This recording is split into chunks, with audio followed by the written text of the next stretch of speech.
Every single night, in a house on the edge of a quiet neighborhood in Asheville, North Carolina, a baby girl named Lily falls asleep to the sound of breathing. Not her mother's breathing, not the hum of a white noise machine, his. 82 pounds of German Shepherd, curled at the foot of her crib, chin resting on the mattress edge, eyes half open, watching.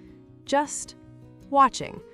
Most people who heard about this pictured the size of him. They pictured what an 82-pound dog could do if something went wrong. They didn't picture what he actually did every single night, without being asked.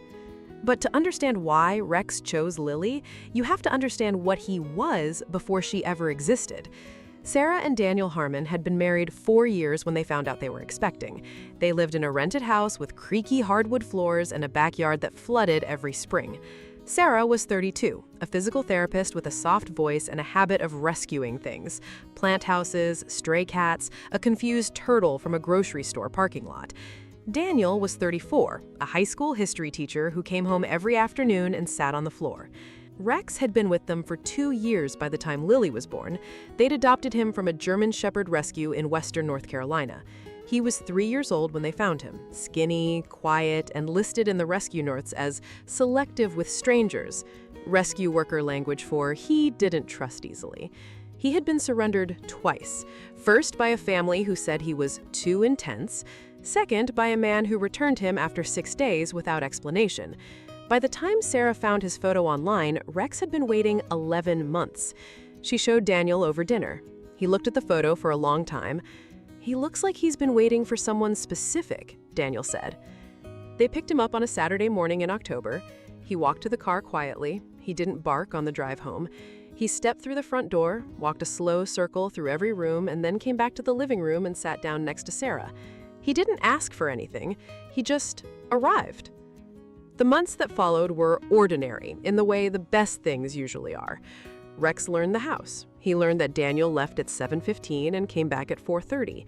He learned the sound of every car that passed and the ones that slowed down. He was never aggressive. He was never destructive. He was simply always paying attention. And then, on a Wednesday in March, Lily came home. She was 6 pounds, 11 ounces.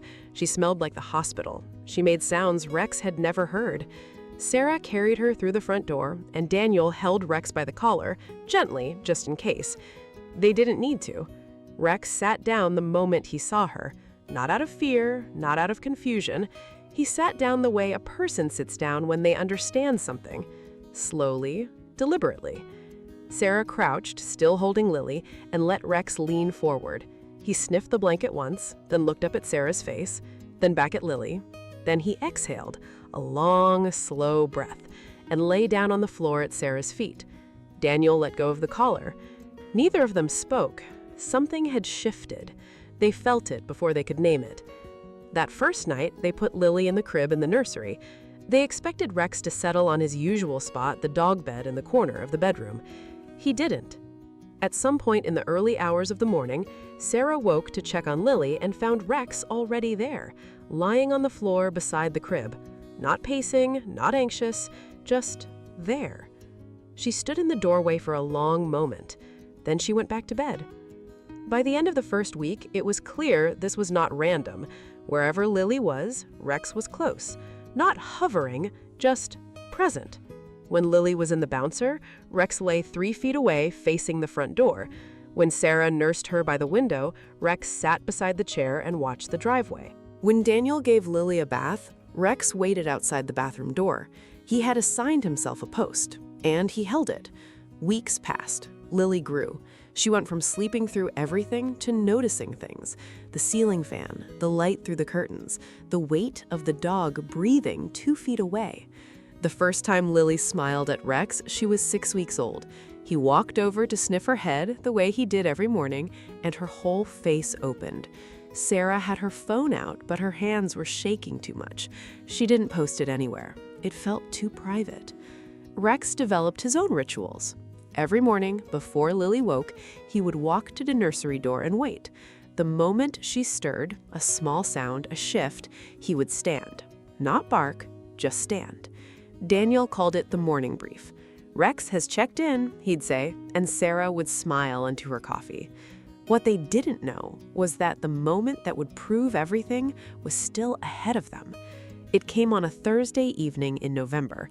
Lily was 4 months old. Daniel was in the kitchen. Sarah was on the couch with a book she hadn't been able to read in 4 months. Lily was asleep in the nursery. Rex was, as always, at his post. At 8:47 in the evening, Rex started barking. Not his usual bark, the low, conversational one he used when a delivery truck pulled up outside. This was different, urgent, continuous. Sarah was on her feet before she understood why. She ran to the nursery. Lily was in the crib, her small face flushed, her body rigid, her breathing wrong. Sarah picked her up and called out for Daniel. She called 911. Her hands were calm, the way hands get when the body has no other option. Rex stood at the doorway, no longer barking, completely still, watching Sarah's face. Daniel appeared. The paramedics arrived in 8 minutes. Lily had experienced a brief febrile seizure, common in infants, dangerous only when undetected. She was treated and released the same night. On the drive home, neither Sarah nor Daniel said anything for a long time. When they got home, Rex was at the door. He sniffed Lily carefully. Then he looked at Sarah. Then he walked back to his post.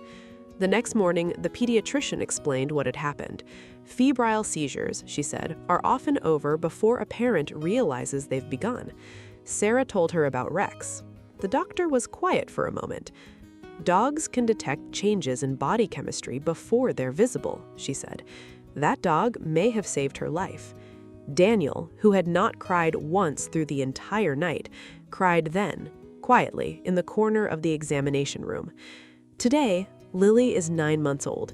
She reaches for Rex's ears when he comes close. He lets her.